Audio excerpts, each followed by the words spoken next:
Hello and welcome. This is rooflemonger, my friends. The next big Street Fighter 6 collaboration event is basically upon us. That is Spy Family Cross Street Fighter. And this event will be running in Street Fighter 6 from the 9th of January till the end of January. And they're making a pretty big deal out of it, right? Because they even have some custom animation going on here. And, well, Spy Family's kind of a big deal. And when this collaboration event was originally announced, it was basically billed as Chun-Li versus Yor. Now, some people took that to mean that Yor would become like a guest character in Street Fighter 6, which really was never going to happen. Street Fighter doesn't really do the guest character thing outside of like in-universe guest characters like the Fatal Fury crew eventually working their way into Street Fighter. My take on this collaboration originally was, oh, we're here to sell you some costumes. And sure enough, in part. So like the Ninja Turtle collaboration, the Battle Hub will be redecorated with a Spy Family theme. And unfortunately, like the Ninja Turtle collaboration, these costumes for Spy Family are indeed Battle Hub only, so you can only use them for your avatars. They are not in any way, shape, or form present with the main cast of the game, which is a damn shame in my opinion. So you can see here, they have a little bit of a showcase match here, and this actually showed earlier in the trailer than the other bit I showed you, but I originally took this like, oh, okay, so Jury gets the Yor costume. And by the way, outside of this specific event, the gameplay in this trailer is actually pretty good. They show a lot of really super situational edge case combos that are very interesting and cool. So kudos to whoever put this trailer together. But yeah, I look at this trailer, I see, okay, Yor versus Chun-Li, as promised, as advertised. Yor doing the Jury moveset, so I thought it was a Jury costume. And no, it's just a custom avatar costume, nothing else. And since it's a custom avatar costume, that means you can't go into casual match, you can't go into ranked. You'll never see these costumes outside of Battle Hub, which I know has its audience, sure, but to me this is a big swing and a miss. The Ninja Turtles collaboration was the exact same way, only avatars, only Battle Hub, right? Not on the main characters, and I was heartbroken. I was actually really looking forward to this. And going by the trailer, you know, they showcase some of these things like, okay, here's Leo doing the Shin Shoryuken. Okay, so I thought that was a Ryu skin. And then we actually get to play the game, and no, like you can't use these skins in quote-unquote real fights. And frankly, consequently, I went from ready to buy to not buying the Ninja Turtle costumes.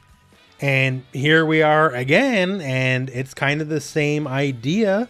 And to me, the core same mistake, honestly. To be frank, the core reason you would do a collaboration event is you're looking to sell some costumes, right?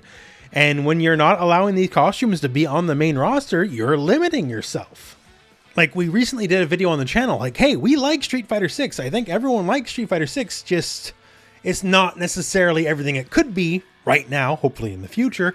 And I feel like this is exactly one of these missteps.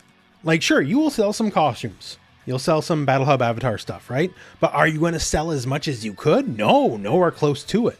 Like the avatar stuff is cool and all, but it's a side feature. It's not the main game. And if you want to sell these costumes to what I would say is your core player base, you should be putting these costumes on the main characters. It's not like Capcom's a stranger to this. Remember all the Red Bull branded costumes in Street Fighter V? That's certainly a collaboration they took all the way to the bank. The Red Bull collaboration is also how we got the somewhat infamous Ryu and Chun-Li costumes. Let alone all the numerous cross-brand marketing synergy costumes we had in Street Fighter V. And people love those costumes. Like one of my favorite collaborations ever, not specifically Street Fighter, but Dead or Alive, but they did the whole Attack on Titan thing when Attack on Titan was at the prime of its popularity before everything kind of turned bad. We can go into that one for days. But anyways, everyone got the Attack on Titan scout costumes, right? And it was really cool. They even did a themed stage as well. Like, people love this kind of stuff. I love this kind of stuff. And to see Capcom fall a bit short on these marketing opportunities when they already have the deal in place with the fact that I can't have Ninja Turtle skins for the main characters. And now for the Spy Family collaboration, which they've already put so much work and advertising and all that kind of stuff into, we also can't get these costumes for the main characters. That kind of sucks. It's very much a missed opportunity. This, to me, is very much one of those things where Capcom is missing the mark. And come the future, the fact that we've already had multiple collaborations, I'm very certain there'll be even more come the future, whatever shape they may take. And I hope this isn't a trend that would continue. Like, whatever collaboration you want to do, I support it. Like, let me support you. But if you don't want to do stuff like costumes for the main characters, I'm less inclined to spend my money. Because for me, at least, more of a core fighting game fan, less, casual player, right? The main core roster is the attraction of the game for me. Like, I had fun in World Tour making my character and all that, but I kind of consider that a separate mode. And when things like cosmetics for the game show up, if it's not going to be on the main characters, it may as well not exist for me. Obviously, I do not speak for everyone in this regard, but that's just how I personally feel. As mentioned from the other video a few days ago, once again, I think Capcom just needs to kind of right the ship a little bit here. At the end era stage of Street Fighter V, we had the seasonal updates.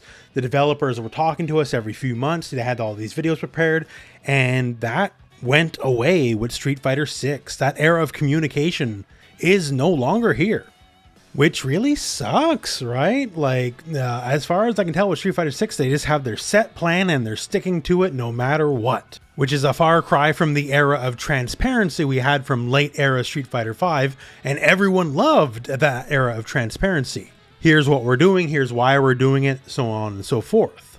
I don't know, just being a little bit clearer on like what the goals and plans are with, like, say, these collaborations or other things going on with Street Fighter VI itself, that would help a lot. A little bit goes a long way. So that all said, that's just kind of where we are, right? I think these collaborations are cool. Like the Ninja Turtle one, especially, I really have my hopes up for. And I like the idea of like decorating the battle hub and all that kind of stuff. I think that's an interesting way to go about it. But to me, when the crux of what these collaborations are about selling skins, selling costumes, all that kind of stuff, and then you're not selling your skins and selling your costumes on the main characters, the core attraction of the game, that to me is a big swing and a miss. The Capcom Pro Tour finals for Street Fighter VI are not too far away as of the time I'm making this video, and ideally, hopefully, at least I think anyways, that point is kind of the big reset on Street Fighter VI at that point, because that's one of the big selling points of Street Fighter VI was the big, million plus prize pool, all that. So after that's done, maybe the ship does get course corrected, right? Maybe they're willing to move a little bit from what their set plans were, because at that point, the main goal they set out is kind of accomplished. And of course, the other DLC, Ed, sometime now, winter 2024, could be this month, could be next month, who knows, and Akuma at some point in the future. And of course, hey, we got years and years and years of Street Fighter 6 ahead of us, right? And all I want is Street Fighter 6 to be the best game it can be. I want Street Fighter 6 to make as many people happy as it possibly can, right? I don't like seeing people bad-mouthing it or saying they're not having fun or this, that, and the other, right? Like, I'm a fighting game shill. I'll be the first to admit it. I want every fighting game to be the best damn game it can be. Street Fighter 6, as good of a game it may be, there's just a lot of little things that could be doing better. And for this specifically, with the collaboration announcement, I just look at that and I'm like, yeah, I think this one could have been done a little bit better. But that's my opinion only. And that said, we're ending the video off here. I would like to know your opinion on the matter. Do you like the event? Do you wish the costumes could be on the main characters, right? Do you want to see Zangief as the dog from Spy Family? I do, right? So post what you think in the comments below, and we are at the end of the video. So thank you very much for watching. Hope this video has found you well, and go out and play some Street Fighter.